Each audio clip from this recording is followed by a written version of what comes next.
Hello dear students, welcome back to School at Home. Today we are going to discuss about the fourth chapter, that is Breathing for Energy. ഊർജ്ജത്തിനായി ശ്വസിക്കാം എന്നതാണ് നിങ്ങളുടെ fourth chapter. And the whole chapters discuss about the respiratory system and its parts. ശ്വസന വ്യവസ്ഥയും അതുമായി ബന്ധപ്പെട്ട ഭാഗങ്ങളെയും കുറിച്ചാണ് ഈ ഒരു ചാപ്റ്ററിലൂടെ നിങ്ങൾക്ക് പഠിക്കാനുള്ളത്. So let's move on to the first topic of this chapter, that is parts of respiratory system. This picture shows our respiratory system and these are the important parts includes in it, that is nostril, nasal cavity, trachea or windpipe, bronchus, bronchiole, alveoli, pleura and diaphragm. Now we are move on to the peculiarities of these parts. First one is nostril, an opening through which air passes in and out of the body. ശരീരത്തിനകത്തേക്കും പുറത്തേക്കും air pass ചെയ്യുന്ന ഓപ്പണിങ്ങിന് പറയുന്ന പേരാണ് nostril അഥവാ നാസാദ്വാരം. ഈ nostril എന്ന് പറയുന്നത് എന്താണെന്ന് മനസ്സിലായോ? നമ്മുടെ മൂക്കിനുള്ളിലുള്ള രണ്ട് ദ്വാരങ്ങളുണ്ടല്ലോ, അതാണ് നോസ്ട്രിൽ എന്ന് പറയുന്നത്. അതിലൂടെയല്ലേ നമ്മൾ ശ്വസിക്കുന്ന ഓക്സിജൻ ശരീരത്തിനകത്തേക്കും കാർബൺ ഡയോക്സൈഡ് ശരീരത്തിൽ നിന്ന് പുറത്തേക്കും പോകുന്നത്. So nostril is an opening through which air passes in and out of the body. And another part is nasal cavity. This cavity connects the nostril with the pharynx. Nostril എന്ന് പറയുന്നത് എന്താണ്? നാസാദ്വാരം അല്ലേ? ഈ ഒരു നോസ്ട്രിലിനെ ഫാരിൻസുമായി കണക്ട് ചെയ്യുന്ന കാവിറ്റിക്ക് പറയുന്ന പേരാണ് nasal cavity. So the nasal cavity connects ബന്ധിപ്പിക്കുന്നു. ആരൊക്കെ ആയിട്ടാണ്?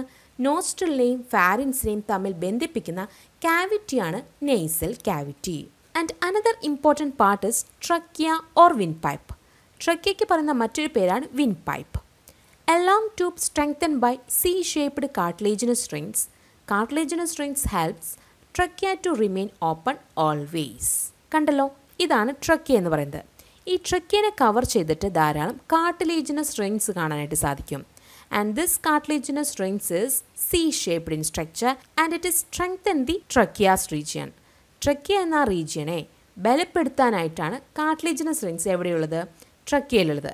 അതുപോലെ തന്നെ ട്രക്കിയ എപ്പോഴും ഓപ്പൺ ആയിരിക്കാൻ, തുറന്നിരിക്കാനായിട്ട് സഹായിക്കുന്നതും ആരാണ്? കാർട്ടിലേജിനസ് സ്ട്രിങ്സ് ആണ്. And next part is bronchus. കണ്ടല്ലോ, ഇതാണ് ബ്രോങ്കസ് എന്ന് പറയുന്നത്.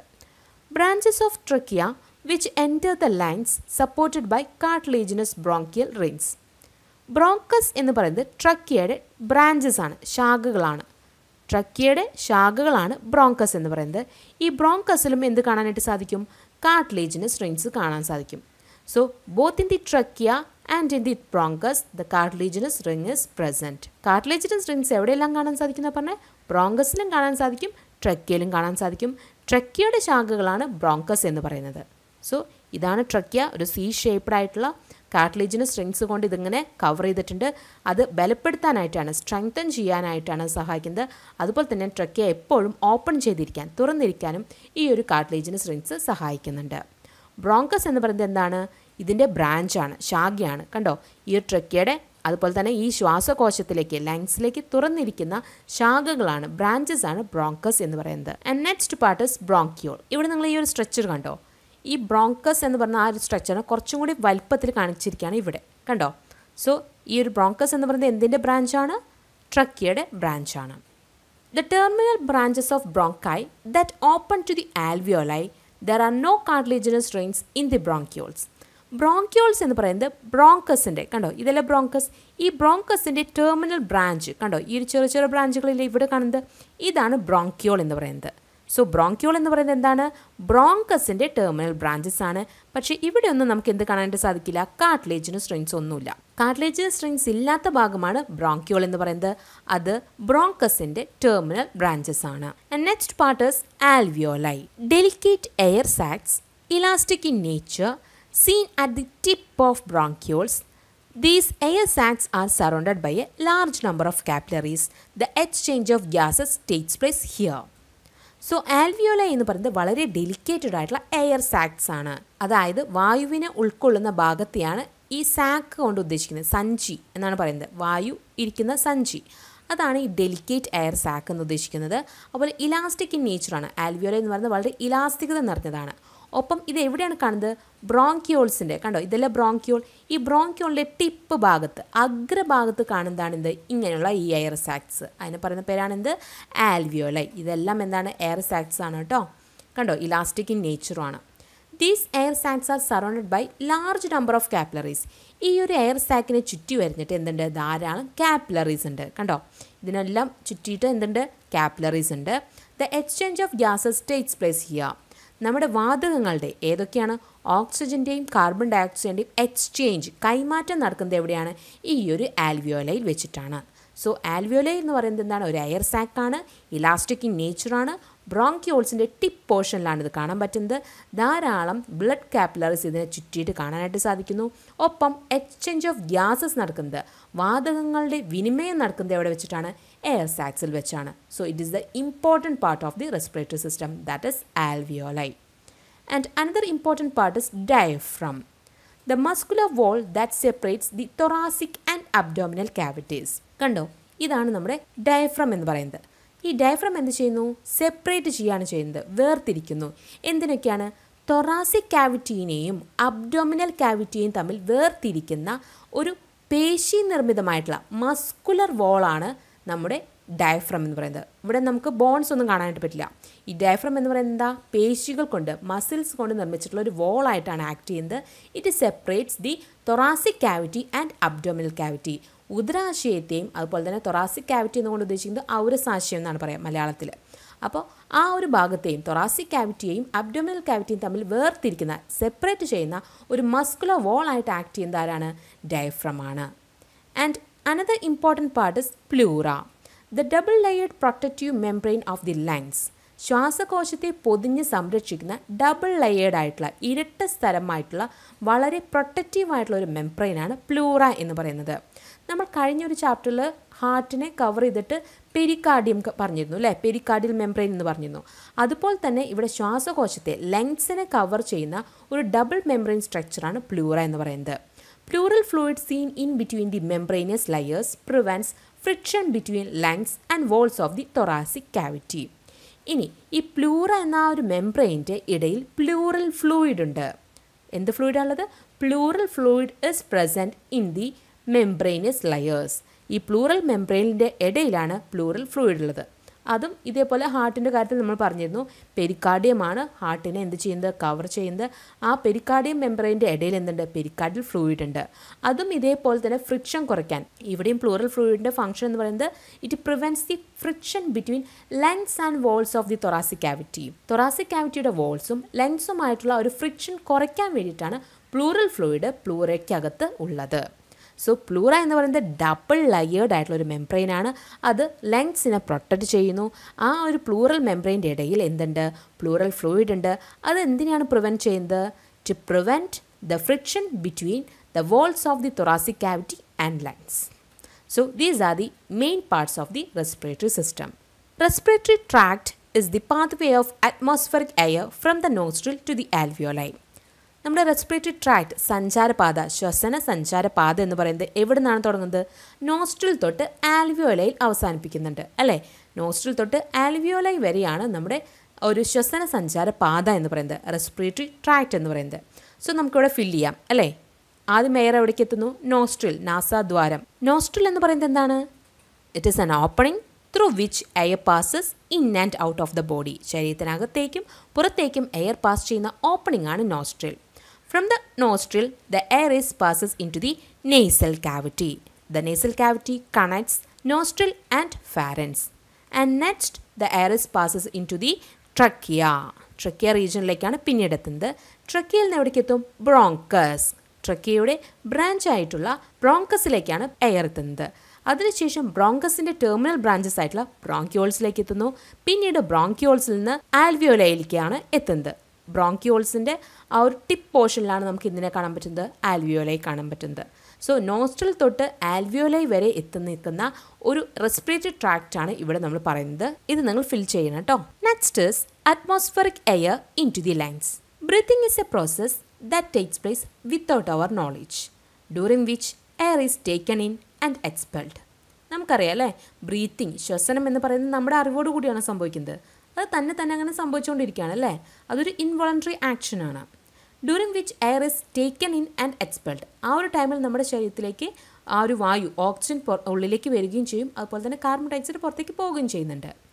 The basis of respiratory movements is the expansion and contraction of the thoracic cavity. ഈ ഒരു റെസ്പിറേറ്ററി മൂവ്മെൻറ്റ്, ദാറ്റ് മീൻസ് ആ ഒരു എയർ ഉള്ളിലേക്ക് എത്തുന്നതും അതുപോലെ പുറത്തേക്ക് പോകുന്നതുമായിട്ടുള്ള ആ ഒരു റെസ്പിറേറ്ററി മൂവ്മെൻറ്റിന് കാരണം എന്താണ്? Expansion and contraction of the thoracic cavity. Thoracic കാവിറ്റിയുടെ എക്സ്പാൻഷനും കൺട്രാക്ഷനും മൂലമാണ് ഇങ്ങനെ നടക്കുന്നത്. This repeats rhythmically. വളരെ താളാത്മകമായിട്ടാണ് ഈ ഒരു പ്രവർത്തനം നടന്നുകൊണ്ടിരിക്കുന്നത്. With the increase in size of the thoracic cavity, air enter the lungs. Thoracic കാവിറ്റിയുടെ സൈസ് വർദ്ധിക്കുമ്പോൾ എന്ത് ചെയ്യും? എയർ ഉള്ളിലേക്ക്, ശ്വാസകോശത്തിലേക്ക്, ലങ്സിലേക്ക് കടക്കുന്നു. This is called inspiration. അതിനെയാണ് ശ്വസനം എന്ന് പറയുന്നത്. അപ്പോൾ തൊറാസിക് കാവിറ്റി വലുതാവുമ്പോഴാണ് എന്തുണ്ടാവുക? എയർ ശ്വാസകോശത്തിലേക്ക്, ലങ്സിലേക്ക് എത്തുന്നത്. അതിനെ പറയുന്ന പേരെന്താണ്? Inspiration. As a result of the contraction of the thoracic cavity, air is expelled from the lungs. അതുപോലെ തന്നെ തൊറാസിക് കാവിറ്റിയുടെ കൺട്രാക്ഷൻ നടക്കുമ്പോൾ എയർ ലങ്സിൽ നിന്ന് പുറത്തേക്ക് പോകും. അതിനെയാണ് എക്സ്പിരേഷൻ എന്ന് പറയുന്നത്. അതിനെന്ത് പറയും? നിശ്വാസം. എക്സ്പിരേഷൻ എന്ന് പറയുന്നത് പുറത്തേക്ക് എയർ പോകുകയാണ്, കാർബൺ ഡയോക്സൈഡ് പുറത്തേക്ക് പോകുന്നതിനെയാണ് എക്സ്പിരേഷൻ എന്ന് പറയുന്നത്. അതുപോലെ ഓക്സിജൻ ഉള്ളിലേക്ക് എടുക്കുന്നതിനെയാണ് ഇൻസ്പിരേഷൻ എന്ന് പറയുന്നത്. The combined working of intercostal muscles, the specialised muscles between the ribs. വാരിയല്ലുകൾ, അതാണ് റിബ് എന്ന് പറയുന്നത്. വാരിയലുകൾക്കിടയിലുള്ള ഒരു സ്പെഷ്യലൈസ്ഡ് ആയിട്ടുള്ള പ്രത്യേക തരം പേശികളാണ്, മസിൽസാണ് ഇൻ്റർകോസ്റ്റൽ മസിൽസ്. ഈ ഒരു ഇൻ്റർകോസ്റ്റൽ മസിൽസിൻ്റെയും ഡയഫ്രത്തിൻ്റെയും dome shaped muscular layer between the thoracic cavity and the abdominal cavity. Abdominal കാവിറ്റിയും തൊറാസിക് കാവിറ്റിയും സെപ്പറേറ്റ് ചെയ്യുന്ന ഭാഗം ഡയഫ്രം എന്ന് നമ്മൾ പറഞ്ഞു അല്ലേ. It is a muscular wall. Diaphragm എന്ന് പറയുന്നത് എന്താണ്? ഒരു മസ്കുലർ വോളാണ്. ഈ ഒരു ഡയഫ്രത്തിൻ്റെയും ഇൻ്റർകോസ്റ്റൽ മസിൽസിൻ്റെയും കമ്പൈൻഡ് ആയിട്ടുള്ള വർക്കിംഗ് മൂലമാണ് തൊറാസിക് കാവിറ്റിയുടെ വോളിയത്തിൻ്റെ ഇൻക്രീസിങ്ങും ഡിക്രീസിങ്ങും നടക്കുന്നത്. നമുക്ക് നോക്കാം ഇൻസ്പിരേഷൻ ടൈമിലും എക്സ്പിരേഷൻ ടൈമിലും എന്തൊക്കെയാണ് നമ്മുടെ ബോഡിയിൽ ഉണ്ടാകുന്ന changes. In the time of inspiration, ribs raises due to the contraction of intercostal muscles. Intercostal musclesന്റെ കൺട്രാക്ഷൻ മൂലം റിബ്സ്, വാരിയലുകൾ ഉയരുന്നു. എപ്പോൾ? ഇൻസ്പിരേഷൻ ടൈമിൽ. അതായത് ഇൻ്റർകോസ്റ്റൽ മസിൽസ് എന്ന് പറഞ്ഞാൽ നിങ്ങൾക്ക് മനസ്സിലായിണ്ടാവും അല്ലേ. റിബ്സിൻ്റെ ഇടയിലുള്ള ഒരു പ്രത്യേക തരം ഒരു മസിൽസിനെയാണ് ഇൻ്റർകോസ്റ്റൽ മസിൽസ് എന്ന് പറയുന്നത്. ഈ ഒരു ഇൻ്റർകോസ്റ്റൽ മസിൽസ് എന്തുണ്ടാവും? കൺട്രാക്ട് ചെയ്യും ഇൻസ്പിരേഷൻ ടൈമിൽ. അങ്ങനെ വരുമ്പോൾ എന്തുണ്ടാവും? റിബ്സ് ഉയരും, വാരിയലുകൾ ഉയരുകയാണ് ചെയ്യുന്നത്. അതുപോലെ തന്നെ diaphragm is also contracts in inspiration process. Diaphragm എന്ത് സംഭവിക്കും? കൺട്രാക്ട് ചെയ്യുന്നു. Volume of the thoracic cavity increases. നമുക്കറിയാം ഇൻസ്പിരേഷൻ എന്ന് പറയുന്നത് എന്താണ്? നമ്മുടെ ഓക്സിജൻ ഉള്ളിലേക്ക് വരികയാണ് അല്ലേ. അപ്പോൾ അവിടെ ഉണ്ടാകുന്ന തൊറാസിക് കാവിറ്റിയുടെ എന്തും വേണം? വോളിയവും കൂടണം. കാരണം എയറിന് ഇരിക്കാനായിട്ട് സ്ഥലം വേണ്ടേ. സോ തൊറാസിക് കാവിറ്റിയുടെ എന്തുണ്ടാവും? വോളിയം ഇൻക്രീസ് ചെയ്യുന്നു in inspiration time. And the pressure in the thoracic cavity becomes lower than atmospheric pressure. Atmospheric പ്രഷറിനെ അപേക്ഷിച്ച് നമ്മുടെ തൊറാസിക് കാവിറ്റിയിലുള്ള പ്രഷർ കുറവായിരിക്കും. അന്തരീക്ഷത്തിലുള്ള ആ ഒരു മർദ്ദത്തെ അപേക്ഷിച്ച് തൊറാസിക് കാവിറ്റിയിലെ പ്രഷർ എപ്പോൾ? ഇൻസ്പിരേഷൻ ടൈമിൽ കുറവായിരിക്കും. Then the air enters in. അങ്ങനെയാകുമ്പോഴാണ് നമ്മുടെ ഒരു വായു, നമ്മുടെ ഓക്സിജൻ ഉള്ളിലേക്ക് എത്തുന്നത്. ഇതെല്ലാം നടക്കുന്നത് എപ്പോഴാണ്? ഇൻസ്പിരേഷൻ ടൈമിലാണ്. ഇത് നേരെ ഓപ്പോസിറ്റാണ് expiration process. So in the time of expiration, ribs lower due to the relaxation of intercostal muscles. Intercostal muscles relaxed ആവും എക്സ്പിരേഷൻ ടൈമിൽ. അങ്ങനെയാകുമ്പോൾ എന്തുണ്ടാവും? റിബ്സ് താഴും, വാരിയലുകൾ താഴ്ന്നു പോവുകയാണ് ചെയ്യുന്നത്. ഇൻ്റർകോസ്റ്റൽ മസിൽസ് റിലാക്സ്ഡ് മോഡല്ലേ. സോ റിബ്സ് എന്ത് ചെയ്യും? താഴ്ന്നു പോകും. Diaphragm is also relaxes. Diaphragm എന്ത് ചെയ്യുന്നു? റിലാക്സ് ചെയ്യുന്നു. Volume of the thoracic cavity decreases. നമുക്കറിയാം എക്സ്പിരേഷൻ എന്ന് പറയുന്നത് എന്താണ്? ആ ഒരു എയർ പുറത്തേക്ക് പോവുകയാണ്, കാർബൺ ഡയോക്സൈഡ് പുറത്തേക്ക് പോവുകയാണ് അല്ലേ. അപ്പോൾ പിന്നീട് അവിടെ ആ വോളിയം, തൊറാസിക് കാവിറ്റിയുടെ വോളിയം എന്ത് ചെയ്യും? അപ്പോൾ കുറയുന്നു. The pressure in the thoracic cavity becomes greater than the atmospheric pressure. Atmospheric പ്രഷറിനെ അപേക്ഷിച്ച് തൊറാസിക് കാവിറ്റിയിലെ പ്രഷർ കൂടുകയാണ് ചെയ്യുന്നത് in the time of expiration. The air is expelled out. അങ്ങനെ വരുമ്പോഴാണ് എയർ പുറത്തേക്ക് പോകുന്നത്. ക്ലിയർ ആയെന്ന് വിചാരിക്കുന്നു. ഇവിടെ നിങ്ങൾക്കൊരു താഴെ ഒരു ബോക്സ് തന്നിട്ടുണ്ട്. തൊറാസിക് മൂവ്മെൻറ്റും അതുപോലെ ബ്രീത്തിങ്ങും അടയാളപ്പെടുത്താനാണ് പറയുന്നത്. സോ നമുക്ക് നോക്കാം ഇൻസ്പിരേഷൻ ടൈമിൽ ഇതിനൊക്കെ എന്തൊക്കെയാണ് സംഭവിക്കുന്നതെന്ന്. സോ ഡയഫ്രം അറ്റ് ഇൻസ്പിരേഷൻ എന്താ ഉണ്ടാവുന്നത്? കൺട്രാക്ഷൻ അല്ലേ, കൺട്രാക്ട് ചെയ്യാണ് ചെയ്യുന്നത്. റിബ്സ് എന്ത് ചെയ്യും? Races. Volume of thoracic cavity increases. Pressure in the thoracic cavity decreases. Air enters. ഇനി എക്സ്പിരേഷൻ ടൈമിൽ എന്താണ്? Diaphragm relaxes, ribs lowers, volume of thoracic cavity decreases, pressure in the thoracic cavity increases, air expelled.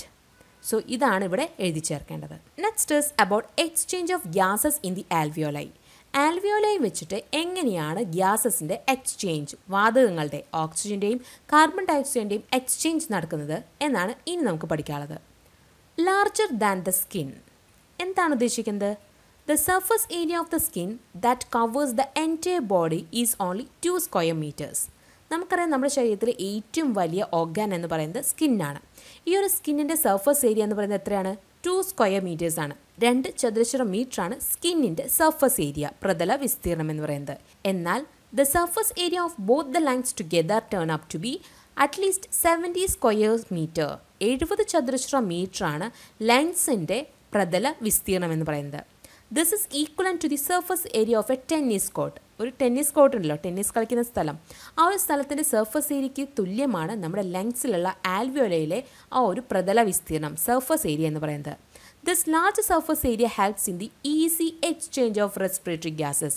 ഈ ഒരു large surface area എന്തിനു വേണ്ടിയിട്ടാണ് സഹായിക്കുന്നത്? It helps to easy exchange of respiratory gases. Respiratory ഗ്യാസസിൻ്റെ വളരെ എളുപ്പത്തിലുള്ള എക്സ്ചേഞ്ചിന് സഹായിക്കുന്നതാണ് ഈ ഒരു ലാർജ് സർഫസ് ഏരിയ എന്ന് പറയുന്നത്. Atmospheric air reaches the alveoli as a result of inspiration. അത് നമുക്കറിയാം അല്ലേ, നമ്മുടെ ശരീരത്തിൽ ഇൻസ്പിറേഷൻ ടൈമിൽ എന്തുണ്ടാവും?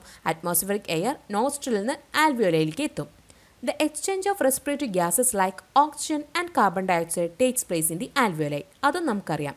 നമ്മൾ റെസ്പിറേറ്ററി സിസ്റ്റത്തിൻ്റെ പാർട്സ് പഠിച്ചപ്പോൾ ആൽവിയോലയിൽ വെച്ചിട്ടാണ് റെസ്പിറേറ്ററി ഗ്യാസസ് ആയിട്ടുള്ള ഓക്സിജൻ്റെയും കാർബൺ ഡയോക്സൈഡിൻ്റെയും ആ ഒരു എക്സ്ചേഞ്ച് നടക്കുന്നതെന്ന് നമ്മൾ പറഞ്ഞു.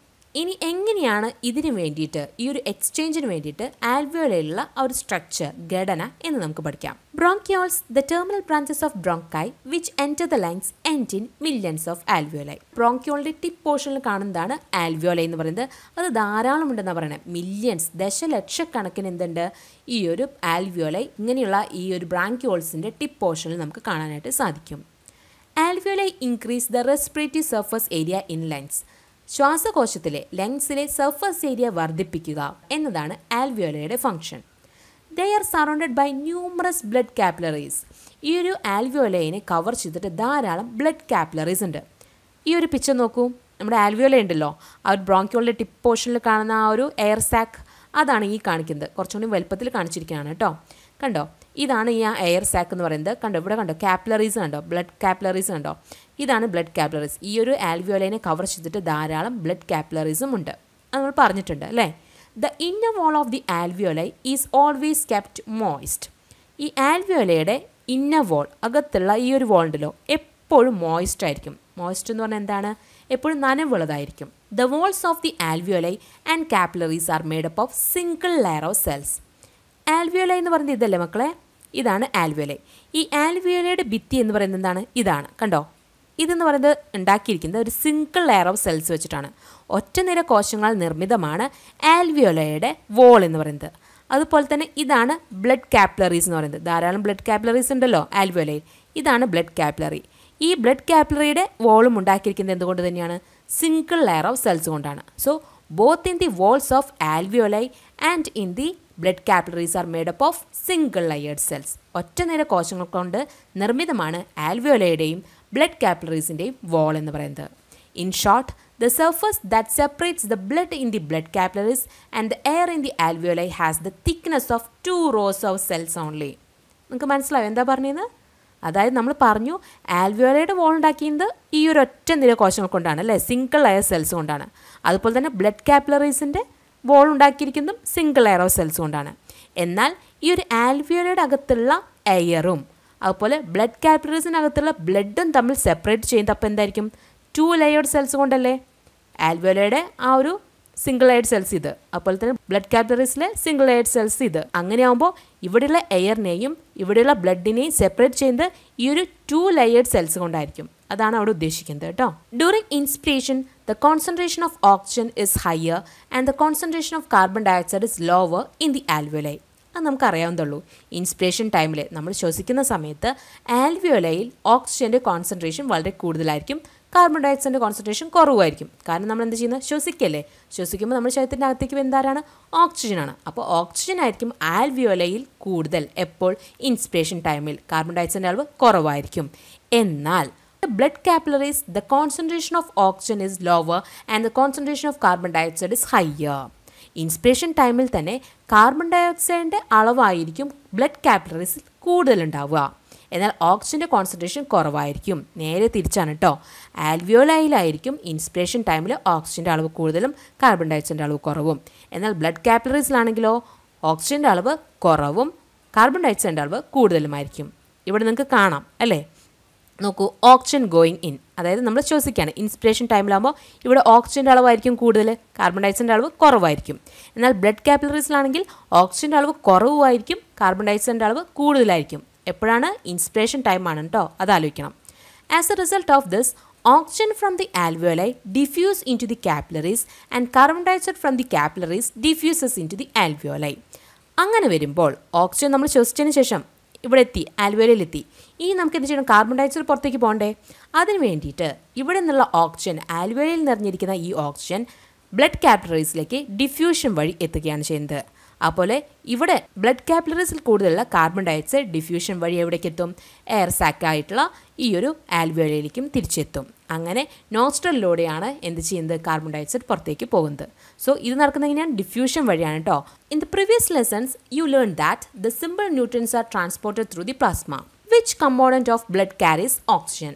നമ്മൾ കഴിഞ്ഞ ചാപ്റ്ററിൽ സിമ്പിൾ ന്യൂട്രിയൻസിനെ, ലഘു പോഷകഘടകങ്ങളെ ട്രാൻസ്പോർട്ട് ചെയ്യുന്നത്, സംവഹിക്കുന്നത് ആരാണ്, പ്ലാസ്മയാണെന്ന് പഠിച്ചു. എന്നാൽ ഈ ഒരു ഓക്സിജനെ ക്യാരി ചെയ്യുന്നത് എന്താണ്, ബ്ലഡിലെ ഏത് പാർട്ടാണ് ഓക്സിജനെ ക്യാരി ചെയ്യുന്നത് എന്നാണ് ഇനി പഠിക്കാനുള്ളത്. Haemoglobin in red blood cells carry oxygen. Red blood സെൽസിലുള്ള RBCയിലുള്ള ഹീമോഗ്ലോബിനാണ് ഓക്സിജനെ ക്യാരി ഔട്ട് ചെയ്യുന്നത്. കണ്ടോ, haemoglobin in the red blood cells carry oxygen. ഇനി നമുക്ക് ആ റെഡ് ബ്ലഡ് സെൽസിൻ്റെ പെക്യുലാരിറ്റീസ്, സവിശേഷതകൾ എന്താണെന്ന് നോക്കാം. സോ ഇതെന്ന് പറയുന്നത് ഒരു ബ്ലഡ് സെല്ലാണ്. കണ്ടോ, ഒരു ഡ്രോപ്പ് ബ്ലഡിലുള്ള ഒരു റെഡ് ബ്ലഡ് സെൽസ് ആണ് ഈ കാണുന്നത്. ഇത് വൈറ്റ് ബ്ലഡ് സെൽസ് ആണ്. ഏറ്റവും കൂടുതൽ ആരാണ്, റെഡ് ബ്ലഡ് സെൽസ് ആണ് കേട്ടോ. RBC ആണ് WBC അപേക്ഷിച്ച് ഏറ്റവും കൂടുതൽ in numbers, more in numbers ആരാണ്, റെഡ് ബ്ലഡ് സെൽസ് ആണ്. ഇനി എന്തൊക്കെയാണ് അതിൻ്റെ peculiarities? Disc shaped in structure അല്ലേ, ഇതൊരു ഡിസ്ക് ഷേപ്ഡ് ആണ്. RBC എന്ന് പറയുന്നത് എന്താണ്, ഡിസ്ക് ഷേപ്ഡ് ഇൻ സ്ട്രക്ചറാണ്. Between 45 lakh to 60 lakhs per milliliter. 1 milliliter ബ്ലഡിൽ 45 ലക്ഷം മുതൽ 60 ലക്ഷം വരെ എന്തുണ്ടാകാം, റെഡ് ബ്ലഡ് സെൽസ് ഉണ്ടാകാം. Do not have nucleus or other cell organelles. ഒരു ന്യൂക്ലിയസോ മറ്റ് സെൽ ഓർഗനൽസോ ഒന്നും തന്നെ ഇവിടെ കാണാൻ പറ്റില്ല, RBCയിൽ കാണാനായിട്ട് സാധിക്കില്ല. Full of haemoglobin which has affinity to oxygen. ഓക്സിജനോട് അഫിനിറ്റിയുള്ള ഹീമോഗ്ലോബിനെ മാത്രമാണ് നമുക്ക് ഈ ഒരു RBCയിൽ കാണാനായിട്ട് സാധിക്കുള്ളൂ. So the haemoglobin in the red blood cells carry oxygen. ഈ ഒരു RBCയിലുള്ള ഹീമോഗ്ലോബിനാണ് ഓക്സിജനെ ക്യാരി ഔട്ട് ചെയ്യുന്നത്. Next is about the structure of hemoglobin. The structure of hemoglobin consists of 4 protein strands with iron containing heme. 4 protein strand, ഇഴകളും ഒപ്പം ഹീമും അടങ്ങിയിട്ടുള്ള ഭാഗമാണ് ഹീമോഗ്ലോബിൻ എന്ന് പറയുന്നത്. എത്രയുണ്ടെന്നാണ് പറഞ്ഞത്, 4 പ്രോട്ടീൻ സ്ട്രാൻഡ്സ്. കണ്ടോ, ഇവിടെ കണ്ടോ, ഇതാണ് പ്രോട്ടീൻ സ്ട്രാൻഡ്സ് എന്ന് പറയുന്നത്. ഓറഞ്ച്, ഗ്രീൻ, വയലറ്റ്, റെഡ് അങ്ങനെയുള്ള ഈ ഒരു 4 പ്രോട്ടീൻ സ്ട്രാൻഡ്സ് കണ്ടല്ലോ. ഈ 4 പ്രോട്ടീൻ സ്ട്രാൻഡ്സും ഒപ്പം ഹീം, ഇരുമ്പടങ്ങിയിട്ടുള്ള അയൺ കണ്ടെയ്ൻഡ് ആയിട്ടുള്ള ഹീമും ഒപ്പം ചേർന്നാണ് എന്ത് പറയുന്നത്, ഒരു ഹീമോഗ്ലോബിൻ എന്ന് പറയുന്നത്. Oxygen combines with iron in the haem. ഹീമിലുള്ള ഈ അയൺ ആയിട്ടാണ് എന്ത് ചെയ്യുന്നത്, ഓക്സിജൻ കമ്പൈൻ ചെയ്യുന്നത്, യോജിക്കുന്നത്. Each haemoglobin molecule can carry 4 oxygen molecules. ഓരോ ഹീമോഗ്ലോബിൻ മോളിക്യൂളിനും 4 ഓക്സിജനെ വഹിക്കാനുള്ള, ക്യാരി ചെയ്യാനുള്ള കഴിവുണ്ട്. Since a haemoglobin molecule contains 4 protein strands and a haem. എന്തുകൊണ്ടാണ് ഒരു ഹീമോഗ്ലോബിന് 4 ഓക്സിജൻ വഹിക്കാൻ പറ്റുന്നത്? കാരണം 4 പ്രോട്ടീൻ സ്ട്രാൻഡ്സും ഉണ്ട്, 4 ഹീമും ഉണ്ട് അല്ലേ. 4 പ്രോട്ടീൻ സ്ട്രാൻഡ്സും 4 ഹീമും ചേർന്നാണ് ഒരു ഹീമോഗ്ലോബിൻ. അങ്ങനെയാകുമ്പോൾ ഒരു ഹീമോഗ്ലോബിന് 4 ഓക്സിജൻ മോളിക്യൂൾസിനെ ക്യാരി ഔട്ട് ചെയ്യാൻ പറ്റും. So it is the structure of A haemoglobin. So ഇത്രയാണ് ഇന്നത്തെ ക്ലാസ്സിൽ ഞാൻ എടുക്കുന്നത്. ഇന്നത്തെ ക്ലാസ് എല്ലാവർക്കും മനസ്സിലായെന്ന് വിചാരിക്കുന്നു. എന്തെങ്കിലും ഡൗട്ട്സ് ഒക്കെ ഉണ്ടെങ്കിൽ കമൻറ്റ് ബോക്സിൽ അറിയിക്കുക. നിങ്ങൾ ആദ്യമായിട്ടാണ് ഈ ഒരു ചാനൽ കാണുന്നതെങ്കിൽ സബ്സ്ക്രൈബ് ചെയ്യാൻ മറക്കരുത്. Please subscribe my channel and share it. Thank you.